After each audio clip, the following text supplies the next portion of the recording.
The ABC 17 Storm Track weather team has issued a weather alert day for today as they track storms that are going to be strong and severe as we head into the evening.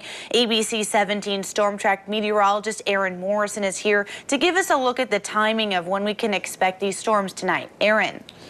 Well, Sarah, the good news is we're not expecting to see those storms until we head through about the evening hours. Unfortunately, they're going to come through the overnight, which means you want to make sure that you have some form of communication as we head through the nighttime hours. So let's go ahead and break down the weather alert day and what the timing is for these storms. Most of what we're going to see is primarily going to be after 9 p.m. And, of course, our main threats are going to be hail as well as wind as we head into the evening. We do have that isolated tornado threat primarily to northwestern portions of mid-Missouri, where we're going to have the greatest extent of our energy that we will have. We are quiet right now, some passing clouds as we head across the region. We are beginning to see thicker clouds as we work our way to the west. But what we're watching at this stationary boundary, as you work your way from Kansas all the way up into Iowa, we're going to see storms fire along that. You can see the dry line out towards Texas as well. We're going to see those storms fire.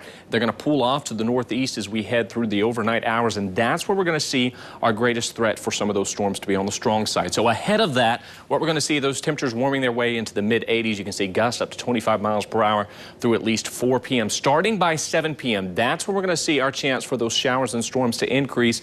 Our threat doesn't increase for the potential for some of those to be on the strong side until we head after dark. Primarily after 9 p.m. is the greatest threat for that. So let's break that down. Right now, we're going to see those quiet conditions. We're going to see some showers and storms fire off to our west, and as they pull off to the northeast, they're going to begin to work their way into mid-Missouri. Notice this is after 10 p.m. That line of storms approaching Highway 65, and you notice a little bit in the way of a bowing. When you see those storms begin to bow, that means we're going to see more of a wind threat with these potential storms, and that's going to be our greatest threat with any of these storms that we do see as they roll through the region tonight. So you can see by midnight, 12:30, already beginning to pull through Columbia and Jefferson City, and as they continue to pull off to the southeast, they will weaken with time.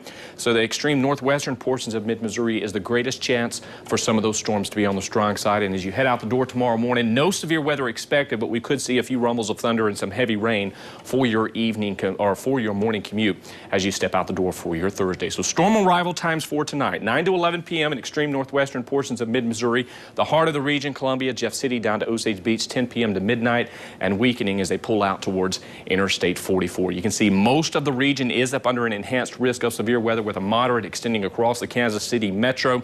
And again, going ahead and breaking down these impacts for you. Winds in excess of 60 miles per hour is our greatest threat, held up to half-dollar size, and of course we could see an isolated tornado with the best chance to the northwest. And of course, with this being an overnight event, you want to make sure that you have some form of communication. You can always download our ABC 17 Storm Track weather app, which will alert you if we see any storms, any severe storms rolling through the region. We also have a threat for some more storms. Some of those could be on the strong side, and it all hinges on if the atmosphere recovers as we head into your Thursday. I'll break down the timing of that and look ahead to the weekend coming up in the next full forecast.